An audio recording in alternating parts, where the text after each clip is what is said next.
21대 대통령 선거가 시작되었습니다. 이미 사전 투표를 하신 분들도 계시겠지만 현재 대한민국은 매우 중대한 시점을 맞고 있습니다. 미국 트럼프 대통령이 전 1기 때 하던 일에 이어서 2기 정부가 되어지면서 관세 전쟁이 터져서 세계가 요란합니다. 또 AI 시대가 돌아와서 AI 전쟁이 또 터지고 있는 것이고, 실제로 전쟁으로 인해서 남북의 군사 갈등이 더 심화됐습니다. 북한군이 러시아의 이 군대에 같이 가서 도와주는 실전을 쌓고, 또 무기가 또 러시아로부터 기술을 이렇게 인계받아서 더 첨단으로 무장되어지는 그런 일이 생겨났기 때문입니다.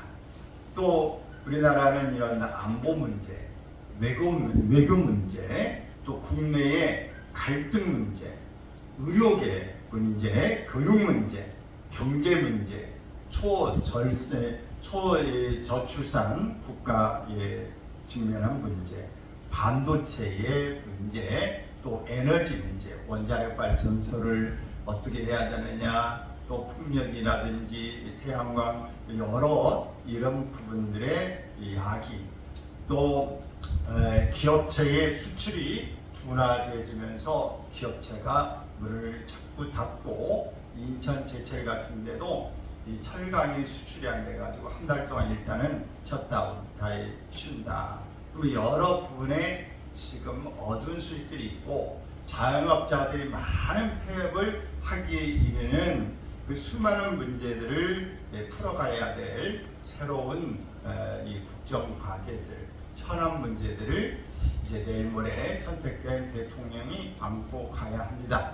이제 인수위원회가 없기 때문에 대통령이 선출되자마자 바로 대통령의 임기를 시작하게 되어지는, 앞전에 문제 대통령처럼 탄핵 정국에 바로 이렇게 또 들어서게 되어지는 일입니다. 그런 만큼 우리가 이 탄핵 정국으로 인해서 대통령 선거가 2년이나 앞당겨져서 치러지는 이 상황이라 매우 국력을 한 군데로 뭉치고 문제가 발생되지 않도록 특별히 우리의 마음과 생각을 모아서 기도하고 또 한마음 한뜻으로 또 나가야 될 줄로 믿습니다. 많은 분야가 바뀌는데 제일로 안 바뀌는 분야가 이 정치권이 안 바뀌고 정치인이 안 바뀌어요.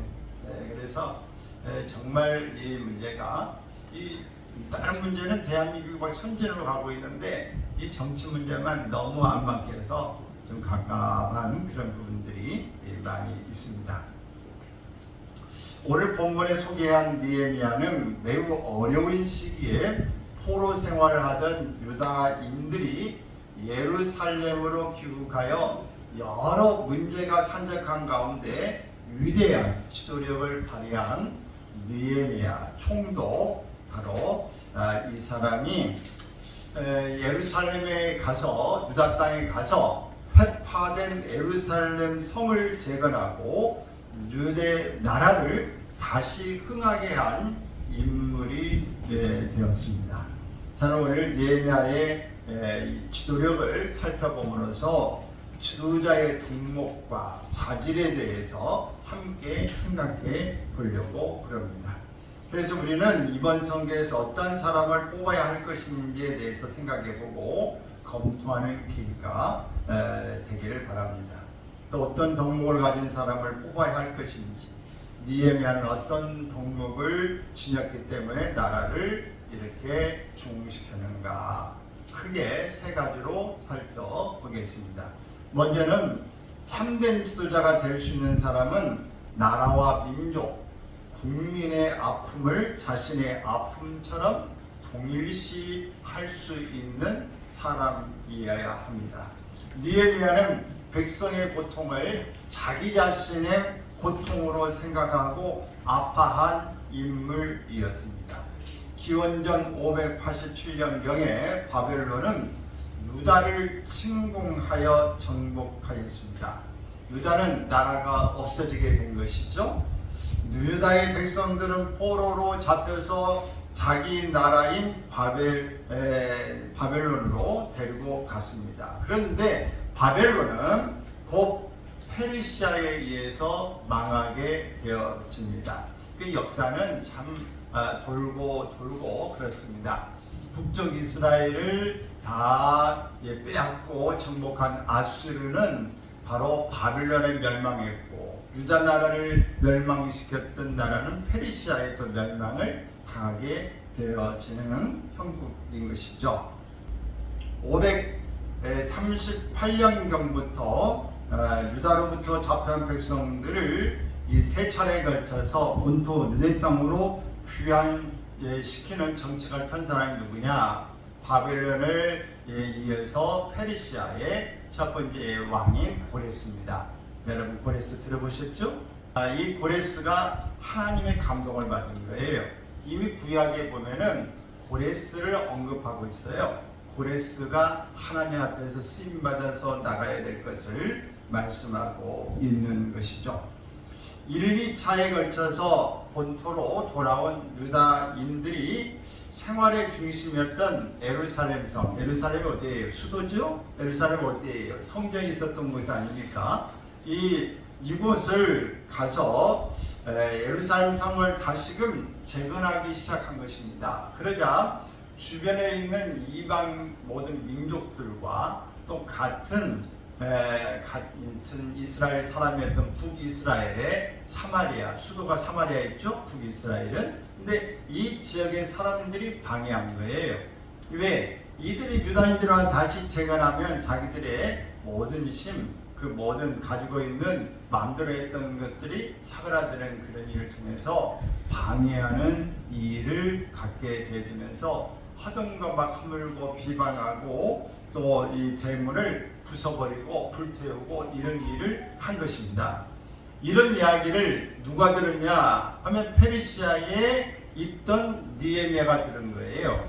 느헤미야. 그래서 느헤미야는 멀리서 이 소식을 듣고 매우 마음이 아팠습니다. 그래서 오늘 이 본문은 우리가 5장 6절에서부터 19절에 있는 말씀을 보지만은 좀 더 1장의 4절, 5절에 있는 배경을 통해서 보고 5장을 중심으로 해서 이 느헤미야에 대한 말씀을 좀 살펴보려고 그럽니다. 먼저 1장 4절과 5절에 있는 말씀을 보면 이렇게 나와요. 같이 한번 읽습니다. 자, 큰 소리로 내가 이 말을 듣고 앉아서 울고 수일 동안 슬퍼하며 하늘의 하나님 앞에 금식하며 기도하여 이르되 하늘의 하나님 여호와 크고 두려우신 하나님이여 주를 사랑하고 주의 계명을 지키는 자에게 언약을 지키시며 긍휼을 베푸시는 주여 간구하나이다. 은혜 베푸시는 하나님 앞에 간구하나이다. 지금 느헤미야가 뭐하고 있는 거예요? 기도하고 있는 겁니다. 간구하고 있는 거예요. 이렇게 기도하는 모습. 이 느헤미야는 을 보면 뭐라고 그랬어요? 이 소식을 듣고 앉아서 뭐하고 있어요? 첫 줄에 보니까 내가 이 말을 듣고 앉아서 울고 그랬어요. 울고 또 수일 동안 뭐하고? 슬퍼하고 하나님 앞에 뭐하고? 금식하면서 뭐 했다?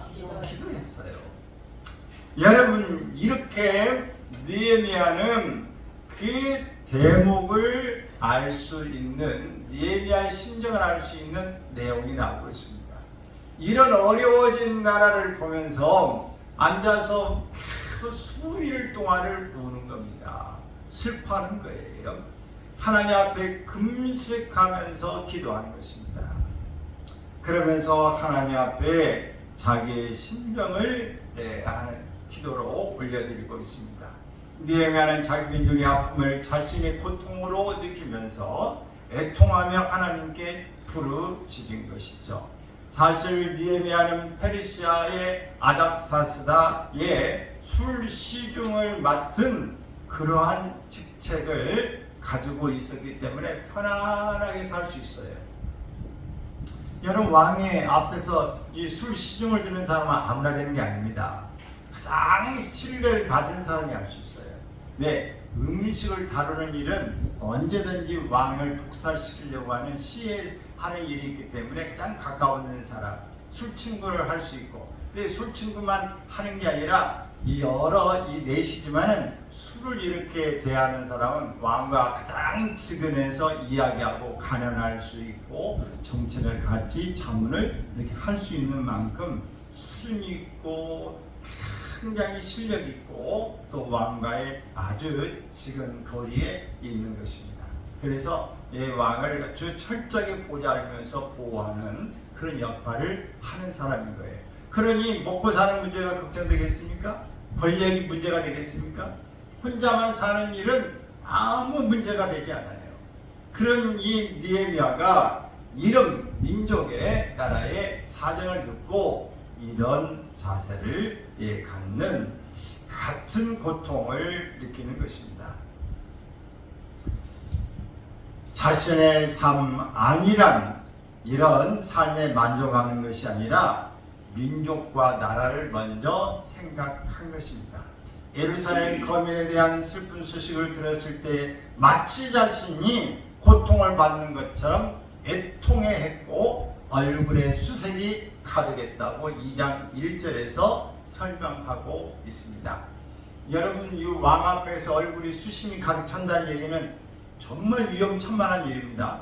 왜 그럴까요? 왕 앞에서 얼굴에 수심이 있다 그러면 어떤 일이 생겨날까요? 이놈이 나를 어떻게 지금 시하려고 이를 꿍꿍이 속을 꿍고 있는 거야? 평상시 얼굴이 틀리네? 뭔가 좀 있어. 뭐가 있는 거야. 이렇게 의심을 살 만한 일이 있기 때문에 매우 이 일은 위험천만한 일인 것입니다. 그럼에도 불구하고 수심이 가득한 이 모습을 가지고 있습니다. 이런 이유 때문에 느헤미야는 드디어 아닥사스 왕에게 찾아갔습니다. 그래서 자신이 예루살렘 성으로 보내어 성벽을 재건할 수 있게 해달라고 간청하게 되었습니다. 왕은 이를 알고서 느헤미야를 그 유다의 총독으로 임명해서 보냅니다. 그래서 느헤미야가 원하는 대로 많은 성벽을 재건할 수 있는 재원과 또 주변에서 또 협력을 해라. 그리고 방해하지 마라. 그 왕의 모든 직서 이런 부분을 가지고 느헤미야와 함께 가는 일행들을 다 꾸려줍니다. 이렇게 해서 왕이 얼마나 느헤미야를 신뢰했는가를 보여주고 있는 것입니다. 여러분, 우리도 이렇게 왕의 신임을 받아서 모든 것들이 힘을 실어주는 그런 위대한 사람들이 되기를 바랍니다. 뭐 이렇게 우리가 왕 밑에서 직속으로 하는 그런 사람이 아니더라도 이 직장에 있으면 직장의 상사가 그 위에 있는 사람이 정말 신뢰해서 뭐든지 하면은 내가 밀어주겠다 이런 마음이 돼야 되고, 집안에서도 정말 네가 하면 내가 도와주겠다, 너는 정말 가능성 있고 정직하고 뭐든지 할 수 있으니 신뢰가 되니 밀어주겠다, 이렇게 할 수 있어야 됩니다. 이런 모습으로 우리가 친구 간에도 마찬가지로 너라면 충분히 할 수 있을 것이고 너라면 도와줄 수 있겠다, 이런 신뢰가 돼서 전적으로 이렇게 지지해주는 그런 모습이 있어지기를 바라는 것입니다. 이렇게 해서 3차 귀환을 이제 하게 되어지는데, 느헤미야는 민족의 수치를 자신의 수치로, 민족의 번영을 자신의 번영으로 동일시한 인물이었습니다. 자신보다는, 자기 가정보다는 국가 민족을 더 앞세운 인물이었다라고 하는 것입니다. 그러니까 공적인 일, 개인적인 일보다도 바로 이 사적인 일, 개인적인 일보다도 공적인 일, 바로 더 큰 일을 앞세우는 그런 인물인 것입니다. 이 자세와 마음은 국가의 지도자로서의 기본적이면서도 동시에 가장 중요한 태도이고 덕목입니다. 이 태도가 없으면 나라를 다스릴 수가 없고 또 다스렸어도 안 되는 것입니다. 오늘 나라를 다스릴 정치 지도자들은 자신의 유익보다는 국가의 유익에 더 가치를 두는 그런 사람이 되어야 합니다. 국민의 아픔과 국가의 손해를 자신의 아픔과 손해로 간주하는 마음을 지닌 자가 되어야 하는 것입니다. 왜 대통령이 되려고 그렇게 노력하는가? 정말 나라를 위하고 국민을 위해서 대통령이 되려고 하는가? 그렇다면 이런 사람은 결코 엄청난 돈을 뿌려서 탈법을 하거나 사람을 이용하고 어떻게 해서라도 당선되려고 수단 방법을 가리지 않고 행동하지 않을 것입니다. 여러분, 돈을 많이 들여서 선거를 치른 사람은 결국 어떻게 하겠습니까? 돈 들어간 돈 빼내려고 더 많은 부분에 그 사기를 친다든지 이용해서 다 그 돈 몇 배를 빼내려고 애를 쓸 것입니다. 정말 사심없이 국가의 번영을 위해서 출마하는 이러한 정치인이 우리에게 필요한 것입니다. 그리고 이것을 판단할 수 있는 가장 쉬운 기준 중에 하나는 바로 얼마나 후보들이 깨끗하고 경선과 선거를 치르는가 하는 것입니다. 여러분, 후보자와 가족 가운데 국민의 의무를 다하지 못했다거나 병의 의무를 못했다든지 납세를 못했다든지 여러 사유가 발생하는 것도 따져봐야 할 것입니다. 민족의 이익에 반한 행동을 하면서 자신에게 국민의 의미를 면제해 주려고 하는 사람은 결코 나라를 다스릴 자격이 없는 것입니다. 느헤미야처럼 개인과 가족의 안녕보다 나라의 번영을 먼저 생각하는 그런 마음을 지닌 그런 사람이 참된 지도자가 될 수 있습니다. 우리는 이러한 지도자를 뽑아야 될 줄로 믿습니다. 둘째로, 나라를 이끌 지도자는 자기가 속한 공동체에 대해서 정확하게 분별할 줄 아는 통찰력과 안목을 지닌 자라야 합니다. 느헤미야는 민족의 고통을 자신의 고통으로 나누는 그러한 마음뿐만 아니라 자기 민족이 당하는 고통의 근본이 무엇인지를 제대로 파악하는 능력을 지닌 인물입니다. 느헤미야는 유다 민족이 이런 수치를 당하는 것은 무엇 때문에 그런 거냐? 자기 민족이 모세를 통하여 주신 하나님의 법도를 지키지 아니하고 하나님의 언약을 파기했기 때문에 우리가 이런 고난과 고통을 당했다고 파악하고 있습니다. 1절 여기 1장 6절 7절에서 이 내용을 보면서 그는 잘못을 회개하면서 하나님 앞에 용서를 구하고 있는 것입니다. 이런 백성의 피폐함과 나라 회파된 원인이 무엇인지를 정확하게 분별할 수 있는 안목을 지닌 자라 하는 것입니다. 회사를 하나 경영하는 사람도 회사가 왜 안 되는지 어떻게 해야 되는지 그 안목 통찰력을 가지고 뭐가 잘못인지를 파악하는 사람이 들어오면 회사가 잘 되게 되어져 있습니다. 그런 것처럼 이런 안목을 잘 가지는 것입니다. 그러니 이스라엘 백성이 언약의 백성답게 하나님 율법을 다시 회복하고 다시 행하게 되면 이스라엘 백성이 다시 그 나라가 재건할 수 있다고 하는 이 확신을 가지고 있는 것입니다. 모든 지도자는 이런 확신이 필요한 거예요. 이 문제를 해결하고 내가 할 수 있습니다. 이 문제를 해결하면 우리는 이렇게 발전해 갈 수 있습니다. 그러므로 나를 믿고 따라오십시오. 나를 지지해 주십시오. 라고 지지하는 그런 이야기, 주장하는 것이 필요한 것입니다. 그래서 느헤미야는 느헤미야서 10장과 13장 마지막 장에 가면 온 백성을 모아놓고 율법을 낭독하고 백성들로 하여금 회개하며 하나님께 나오게 하는 모든 전체에 향해서 시행하게 됩니다. 이때에 바로 제사장 겸 율법사인 에스라가 하나님의 말씀을 낭독하게 되어지죠. 오늘 우리 사회의 문제가 무엇입니까? 우리 경제의 문제가 무엇인가? 이 문제를 분석하고 해결책을 제시해 줄 수 있는 안목과 식견을 가진 자가 참으로 필요한 것입니다. 저는 이 3차에 걸쳐서 토론을 1차는 다 보지 못했지만은 2차, 3차는 다 봤습니다. 여러 내용들을 이렇게 보면서 이번 선거에 토론은 별로 재미가 없다. 특별하게 좀 토론도 바뀌어야 되고 내용도 좀 뭔가 좀 정확하게 이것저것 좀 상세하게 나왔으면 좋았을 텐데 하는 아쉬움을 가지고 있지만, 이런 어쨌든 이 짧은 이 선거 기간과 이런 일 가운데에 아쉬움이 많이 남기도 하고, 또 이번 선거가 정말 어떻게 될 건가 하는 좀 중요성을 가지면서 기도하는 마음을 가지고 있습니다. 여러분, 이 느헤미야처럼 우리는 정치 지도자가 지식과 식견이 없이는 나라에 상식이 통할 수가 없습니다.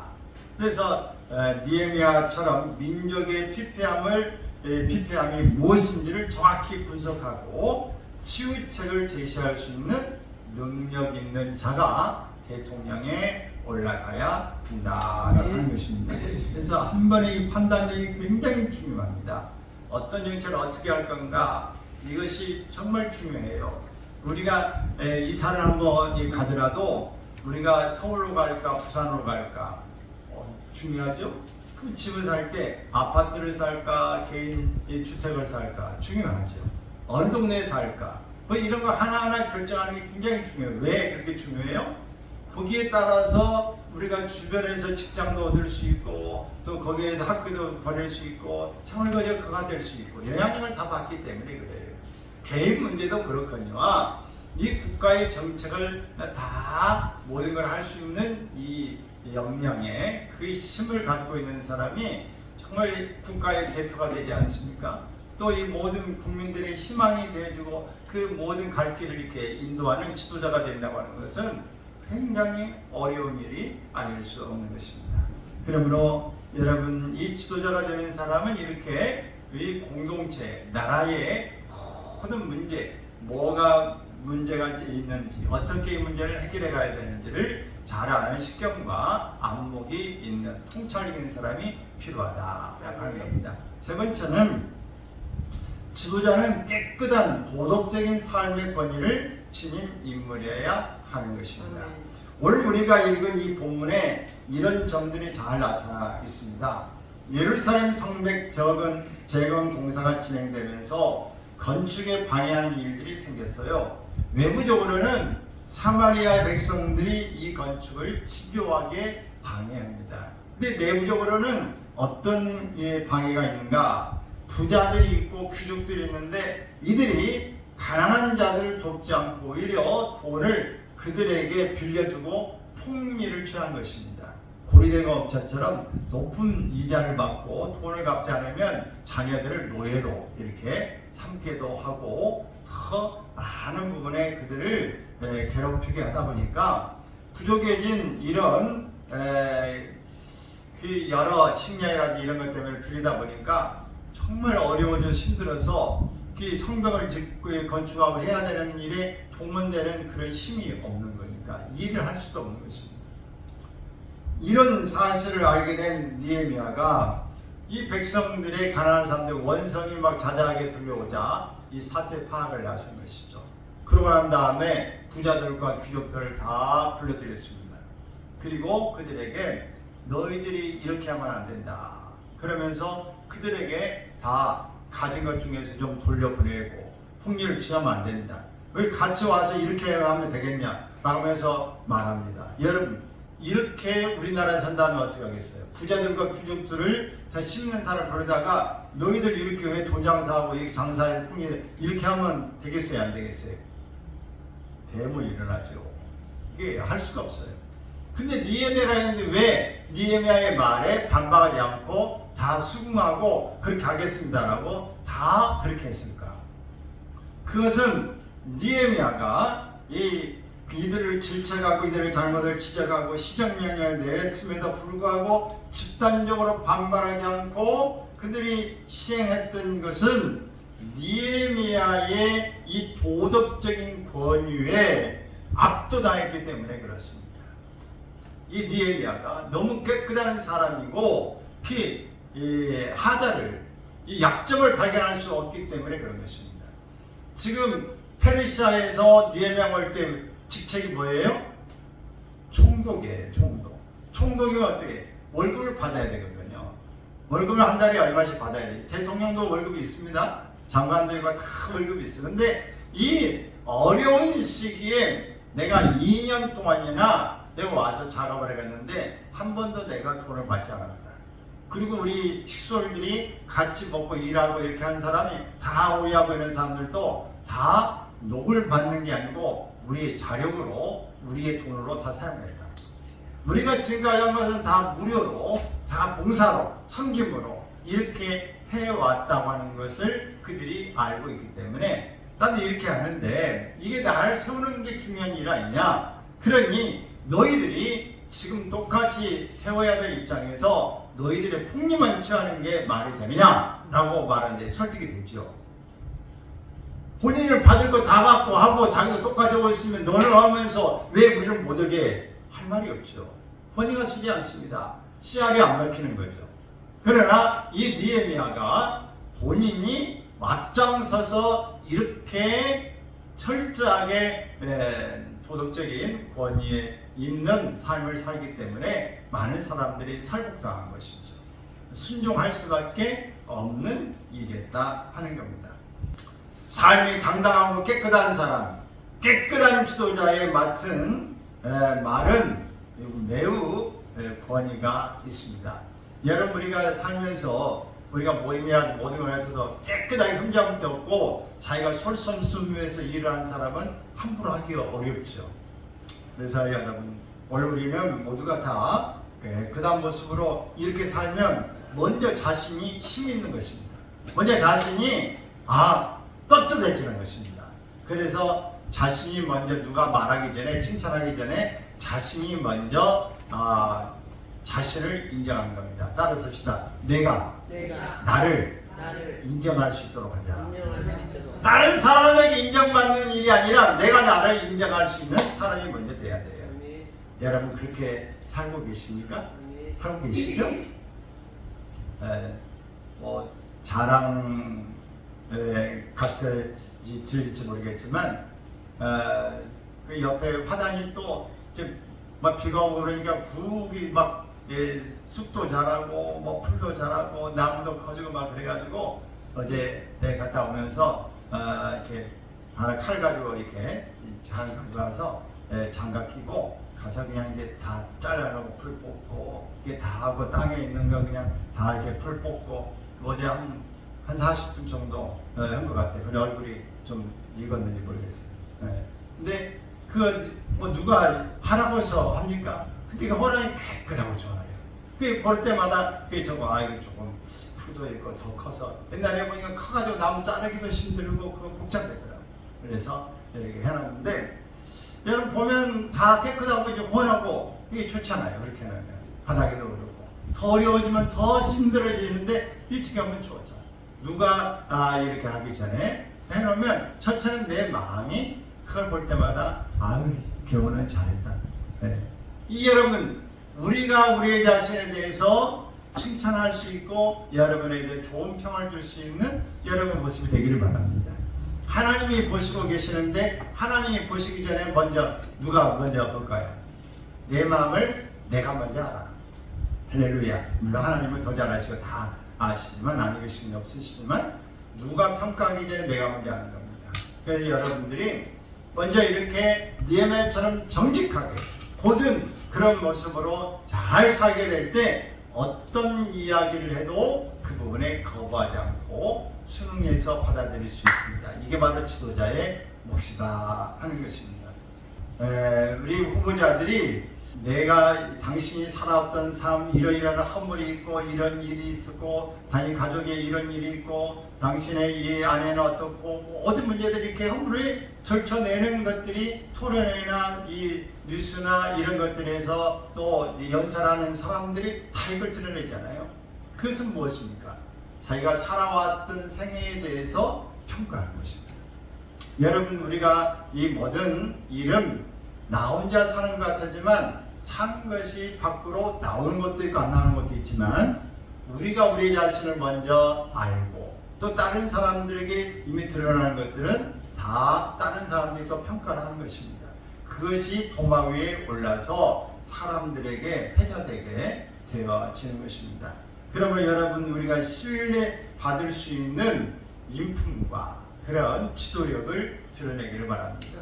우리가 살아온 것들을 과거 행적을 보면 이 사람의 능력이 어느 정도 되나 이 사람의 이 성품이 어느 정도 되나 이런 것들을 다 알 수 있는 것이죠. 그래서 우리는 이렇게 그리스도인으로서의 하자 없는 삶을 살기를 바라고 역시 저 사람은 그리스도인이야 라고 하는 이런 평가를 받을 수 있기를 바랍니다. 19절에 나오는 것처럼 참 지도자라면 이렇게 말할 수 있고 당당하고 깨끗한 사람이어야 하는 것입니다. 내가 이 백성을 위하여 행한 모든 일을 생각하시고 내게 은혜를 베푸시옵소서. 여러분 이렇게 우리도 기도할 수 있기를 바랍니다. 시작. 네 하나님이여 내가 이 백성을 위하여 행한 모든 일을 생각하시고 내게 은혜를 베푸시옵소서. 여러분 히스기야도 이런 기도를 했지 않습니까? 너 정리해라. 너 이제 죽을 때가 됐다. 그럴 때 하나님 앞에서 내가 진실과 전심으로 하나님 앞에 행했던 일들을 기억하여 주십시오. 불쌍히 여달라고 이것 때문에 15년 생명 연장받은 게 아니겠어요? 여러분 우리가 하나님 앞에서 이렇게 하나님 앞에 내가 얼마만큼 전심으로 진심으로 내가 살아왔는가 하는 것에 대해서 하나님 앞에 기도할 때 하나님도 들어주시고 또 사람 앞에서 말할 때도 사람도 설득되어지고 또 사람에게 한번 우리가 찬스를 써야 될 때 찬스 쓸 때 받아주게 되어지는 것입니다. 그러므로 우리는 이런 삶이 꼭 은혜를 베풀어 줄만하다. 저 사람은 충분히 맡길만하다. 이런 일이 우리에게 있기를 바라는 것입니다. 사랑하는 여러분, 예루살렘 성벽이 재건되고 나라가 중건되어졌다는 사실을 기억하십시오. 누구 때? 느헤미야 때 이루어진 것입니다. 오늘 우리 사회는 느헤미야처럼 이런 덕목을 갖춘 지도자가 필요합니다. 이런 자질이 있는 지도자가 참으로 필요한 것입니다. 세 가지를 봤습니다. 먼저 어떤 자질이 있어야 된다? 국가와 민족의 아픔을 자신의 아픔으로 여기는 사람. 공동체 문제를 분별하는 통찰력과 안목이 있는 사람. 도덕적으로 깨끗한 권위가 있는 사람입니다. 이런 사람, 여러분 이런 사람이면 괜찮지 않습니까? 이런 사람 맡기만 하지 않겠습니까? 뭔가 어디다 내놔도 떳떳하지 않겠어요? 여러분 우리가 주의가 킹인 사람들 어디 가면은 그 약점 때문에 딱 잡힙니다. 지금 그 미국의 트럼프라고 하는 이 사람은 절대 권력자, 아주 힘을 1차도 그랬지만 성격적으로 원래 이제 사업을 한 사람은 완전히 장사꾼 이런 그걸 통해서 그 상대방이 약점이 있으면 약점을 가까이 잡고 물고 아주 놓지 않는 진돗개 저처럼 그렇게 하면서 모든 상대방이 유리한 구치로 이끌어가는 그런 전략을 쓰고 있는 사람인데 우리나라가 또 부분에 약점이 있어지면은 모든 해외나 이렇게 할 때도 약점 때문에 우리가 불리한 모습으로 갈 수 있게 되어집니다. 그러면 여러분 오늘 우리의 삶에 여러분이 약점이 없기를 바랍니다. 물론 뭐 약점 한두 가지 없는 사람 어디 있겠습니까만 그러나 아주 이 부분에 심각한 약점이 있는 사람은 이것 때문에 여러분이 굉장히 삶에 힘들어지게 되어진다. 빨리 털어버리기를 바랍니다. 그래 나 이거 이렇습니다 라고 하나님 앞에서도 털고 사람과 관계에서도 털어갈 수 있기를 바랍니다. 아멘. 그래서 우리는 이 투표를 위해서 여러분이 여러 가지 듣고 하지만 저는 매일 신문을 두고 싶고 또 매일 토론도 아침 저녁 이 방송들을 통해서 이 방송 저 방송도 듣고 뉴스 검색도 하고 여러 부분의 토를 전체적으로 보면서 그래도 뭐 정치만큼은 안 돼도 여러 부분의 책도 보고 이 식견을 가지고 있습니다. 왜? 지도자의 삶을 갖고 또 설교도 하고 해야 되기 때문에 여러 부분을 안 볼 수가 없어요. 그래서 여러 종합적으로 이렇게 보고 하면서 듣고 있습니다. 그러나 제가 여러분의 누구를 지지하라 누구라 말하지는 않습니다. 그러나 오늘 이 느헤미야의 덕목을 통해서 어떤 사람이 지도자가 돼야 이 나라가 될 것인가 하는 문제들은 여러분들이 선택할 수 있는 기준을 말씀드리는 것입니다. 그리고 이 일 위해서 우리가 힘써서 기도해야 하는 것입니다. 제가 지난 주간에인가요? 이야기할 때 내가 뽑고 싶은 사람 물론 있어요. 네, 마음에 드는 사람 있어요. 그러나 그 사람을 뽑기 전에 하나님 앞에 기도하면 하나님도 이 사람이 합당하십니까? 하나님 앞에 기도해보고 하나님이 예스한 사람을 하면 좋겠다. 오늘 아침에 월상 예배도 그랬지만은 우리가 여호사밧 왕이라든지 이 유다의 이스라엘의 이 아합 왕이 있을 때 먼저 전쟁에 나가기 전에 먼저 물읍시다. 하나님이 이를 기뻐하시는지 아닌지. 그래서 묻고 하나님 앞에 나가서 이렇게 시작했던 일을 여러분 기억할 수 있기를 바랍니다. 반드시 우리가 하나님이 이 나라를 여기까지 대한민국에 어린 교회들을 세우시고 여호와 앞에 성장시켜 주셨는데 정말 어려운 위기에 할 일만 태산같이 많은 이 시대, 세계 모든 정세의 어려운 시기에 좋은 또 지도자가 선출될 수 있기를 위해서 우리가 하나님 앞에 나아가서 지혜 주시고 앞길을 인도해 주시고 안목을 갖게 해 주십시오라고 기도할 수 있기를 바랍니다. 따라서 합시다. 나의 분별력을 주셔서 깨끗한 마음을 주셔서 이 나라를 바르게 이끌어 나갈 지도자를 뽑을 수 있게 하여 주십시오. 내 한표가 중요합니다. 이미 다 결정돼 가지고 나한테 소용도 없어. 물론 그럴 수 있어요. 대세가 어디로 가고 있는지 알 수도 있어요. 그러나 내 한 표가 설령 그런다 하더라도 하나님 앞에서 나는 주님 앞에서 내가 하나님 앞에 양심을 가지고 신앙인으로서의 내가 선택하는 것을 후회하지 않는다. 그래 이런 결정을 할 수 있기를 바랍니다. 오늘 이야기 하나를 하고 마치도록 하겠습니다. 병사를 배려하는 리더십의 한 이야기가 있는데 오늘 이 모습을 같이 한번 같이 한번 읽었습니다. 병사들이 먼저 앉기 전에는 자리에 앉지 말고 샘을 다 파기 전에는 목말다고 하지 말아라. 식사가 완성되기 전에 시장한 티를 내지 말고 병사보다 먼저 식사를 시작하지 말아라. 막사가 완성되기 전에 피곤한 티를 내지 말아야 하며 병사들 막사의 불이 꺼진 뒤에 막사의 불을 꺼라. 겨울에는 외투를 입지 말고 여름에는 부채를 쓰지 말아라. 비 올 때 함께 비를 맞는다면 병사는 목숨을 바쳐서라도 장수를 따른다. 이렇게 3000년 전에 쓰인 내용이지만 오늘날 사회를 살아가는 리더와 세상에서 복음을 보여야 하는 그리스도인들이 참고할 만한 내용이 아닌가 싶습니다. 우리가 다 이렇게 살기는 어려울 수 있습니다. 그러나 여러분, 우리가 본이 되는 삶은 영향력을 미치게 될 줄로 믿습니다.